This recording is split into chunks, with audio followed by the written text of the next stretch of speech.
Hi guys, it's Krista from Playing with a Purpose, and today I'm going to talk to you about some of the positive discipline practices that I use in my daycare program. If you're new here, my name is Krista and I'm a child care provider for up to 5 children, and on my channel you'll find tips and tricks, all things related to childcare, shopping hauls, and the odd family vlog. If you work with children, you know that it can be challenging at different times dealing with different behaviors in the classroom. And over the years, I've learned some very important skills that really help manage the classroom behaviors. A lot of times when there's negative behavior that's going on in the classroom, there's lots of noise and it sounds a bit chaotic, and it can kind of get everybody feeling a little bit on edge. So my first tip would be to make sure that you go into the situation feeling calm yourself. So just take a moment to just take a deep breath and make sure that you're in a position to be able to help the situation instead of escalate it. A lot of times when there's negative behavior going on in the classroom, it's super loud, it can be really chaotic, and it can make everybody in the room feel a little bit overwhelmed. And so my first tip would be to make sure that you go into the situation able to help by being calm yourself. So take that extra minute, take a deep breath, and organize your thoughts, and then you'll be able to go into the situation with a better mindset. When you're working with 2 and 3-year-olds, it's really developmentally appropriate for children to often get into little arguments because they want something. It's really important to keep in mind that we will have conflict in our classroom. And every time we take a moment to teach the children how to better respond, the easier it's going to become in our classroom. If I see a conflict in the classroom, I want to first make sure that I acknowledge both sides of the argument. That way you're not choosing sides and you're just basically acknowledging what's going on. Right now I have 2 little wheelie bugs in my classroom, and one is a cow and one is a mouse. And for whatever reason, the cow is much more popular. And I was having quite a few arguments over the use of the cow. I started off by saying, I see that both of you want to have a turn with the cow. I see that Judah is sad because he wants a turn on the cow. I see that Arella had the cow first. You start by just acknowledging what you see. Once you've taken the time to discuss what you're seeing and acknowledging their feelings, and then you can talk about a possible solution. So you could say something like, I think Arella was playing with this first, so let's find something else to play with until she's finished, and then you can have a turn when she's done. And usually that's all you're gonna need. So just discuss what you're seeing, acknowledge their feelings, and then discuss a possible solution. We want to give the children tools that will help them solve some of these problems in the classroom. So some of the things that I love to do is teach language, empathy, and encouragement. Depending on where they are in their language development, you can just give them 1 or 2 words like turn please or help please. When they're just learning language, give them 1 or 2 words that will get their point across, and then scaffold that learning as they progress. I have a little guy in my daycare right now that is super sensitive to crying. You can tell that he's actually fearful when somebody is crying. We've had to work through these emotions over time. The one thing that I do is teach the other children in the classroom how Judah's feeling. So I identify what he's feeling and I talk about how he feels afraid, and then give them different ways that we can help him when he's feeling that way. In that way, we're really building community. So it's a great way to teach the other children how we can help our friends when they're afraid.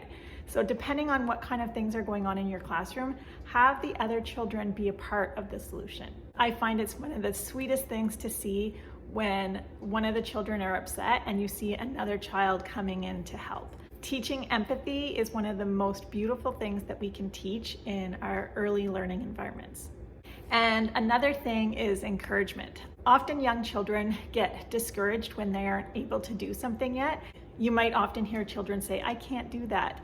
And I always teach the power of yet. So they might not be able to do something yet, but they are going to be able to do it someday. I love to teach encouragement in the classroom. One day when we were coming home from a really long walk on a hot day, I was coming up my long laneway pushing my 5-seater stroller, and I was having a hard time pushing it up the hill. I was so hot, I was so tired, and that stroller can be really heavy.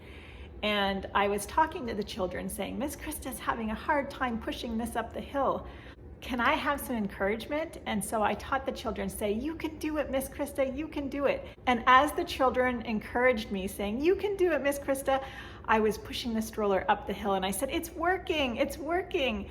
And that was such a beautiful lesson because it has carried and transferred into so many different times where one of our friends is having a hard time and I hear those littles encouraging each other and saying, you can do it, I know you can do it. I just think that's such a wonderful way for us to teach our friends that we can encourage one another and help each other in our classroom. Teaching boundaries and expectations is so important. One of the most important things you can do is be consistent. If you put an expectation in place, make sure that you're always consistent. That way the children know what to expect and it's going to make your job so much easier. Make sure that the rules in place are necessary. Sometimes there's just too many rules to follow and then it just becomes unmanageable. I want to give the children an environment where they can be successful. If we set expectations too high, they're not going to be able to succeed. I want to make sure that my expectations are reachable. And we can scaffold that learning by making sure that we're only asking the children to do things that they're capable of doing. And once they've mastered that, you might increase what your expectations are. So you may have different expectations for different children depending on their capabilities. And that's okay too. I think it's important to teach the children as we grow, we have more responsibility. Don't forget to explain the why when you have a certain expectation or boundary. So if we have a rule in our classroom, don't just say you can't throw things in the classroom. Explain to them that it will damage the walls. You could give them an alternative like something soft and let them throw that against the wall and say, this is okay because it won't make a mark on the wall. So it's always really important to give children the why so that they can understand the reason behind why there's a rule or a boundary in place.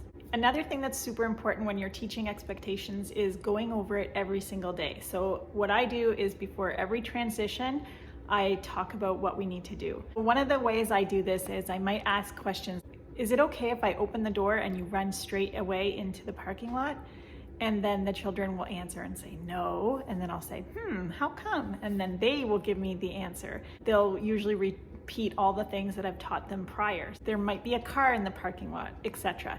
And so it's really important to just remind the children as we go what the expectations are. Giving them a reminder before things happen is another great way to keep the rules of the classroom running smoothly. Sometimes young children whine, and one of the things that I like to do to stop whining is to just simply say, oh, I don't understand when you speak like that. Can you use your regular voice? Try not to be annoyed or irritated by it, but simply just ask them to use their regular voice. And usually that works. Sometimes it can be hard to do because there are some children that whine a lot, but it really is a habit. And so just by teaching them consistently that we need to use our regular voice will help to break that bad habit. I also love to play with the children. So this is a great way for us to model how we play with one another. And we can teach the children that it's fun to play with one another, and it just gives the children an opportunity to practice sharing and communicating with each other. It can be super frustrating for children if they have to wait too long for a particular toy. So if there's a favorite item like trucks or dolls, I definitely suggest having more than one. That way children have an opportunity to not have to wait too long for their turn. And it also gives the child that's playing with it less pressure to have to give that toy up. I also really think it's important that children have time to play with the items that they enjoy. We don't want their time to be always cut short. And so if there's something that you see gets played with a lot, I think it's important to invest in multiples. Most of the behaviors I have in my classroom, I just work through with the children. But if I see a reoccurring behavior, I like to communicate that with my daycare families so that we can work together and be on the same page. That way it's consistent and the children don't have mixed messages at home and at daycare. Keep in mind that things don't just happen overnight, so try to be patient and just be consistent. And over time, you're gonna notice a big change in your classroom. Don't give up if things don't happen right away, if behavior doesn't change overnight. It does take time to establish, but I promise you it will be worth it. I hope you enjoyed this video. I'm Krista with Playing with a Purpose. I'll see you next time.